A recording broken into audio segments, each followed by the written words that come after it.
Hi guys, in this video ay magluluto po tayo ng chicken halang-halang na may gata. First main ingredients is chicken, backbones.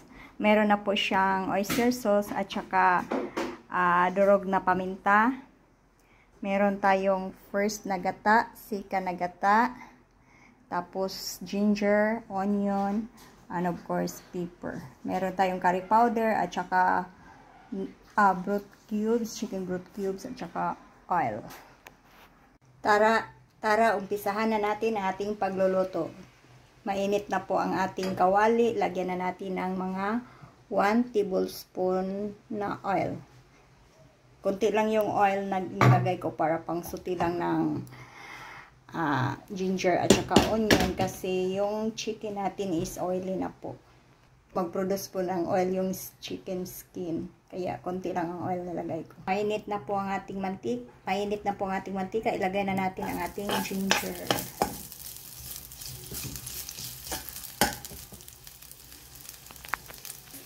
Tapos ilagay na natin ang ating onion.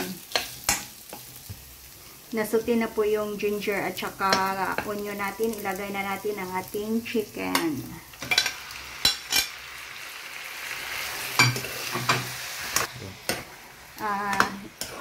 Kayo-kayin lang natin, i-mix lang natin ang ating chicken, tapos takpan natin hanggang maluto siya. Takpan natin ng mga 5 minuto.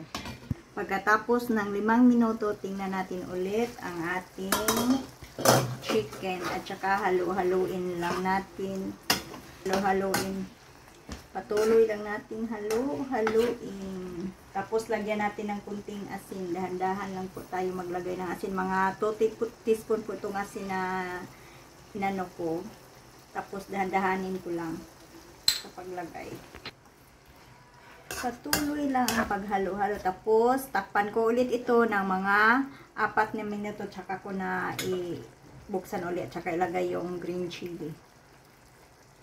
Buksan na natin guys. Tingnan na natin. Ito na-reduce na po yung juice sa manok. Lumabas na po yung mantika ng manok. Ilagay na natin ang ating chili. Pepper. Ilagay na natin. Saka ito yung curry powder at broth cubes.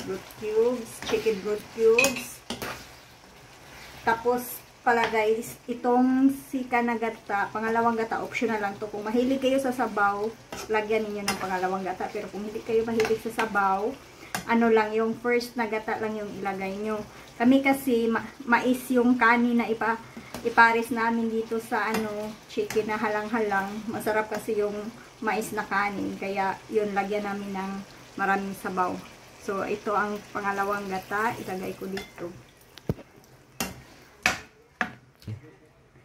Okay guys, takpan ko ito ulit. Pakuluan ng mga 2 minuto. Tsaka ako ilagay yung first na gata. Buksan na natin guys. Tingnan na natin ang ating chicken. Tingnan siya. Ilagay na natin ang ating first na gata.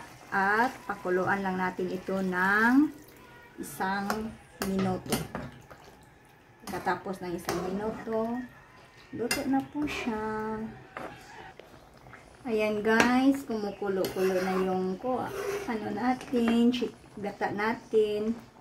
Tikman na natin kung okay na ba ang kanyang timpla.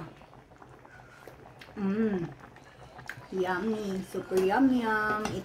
Ito po ang ating chicken. Ito po ang ating chicken. Halang-halang na may gata. Yan po, daming sili. Ito na po ang ating chicken halang-halang na may gata. Parisan og mais nga kanon. O, bites kay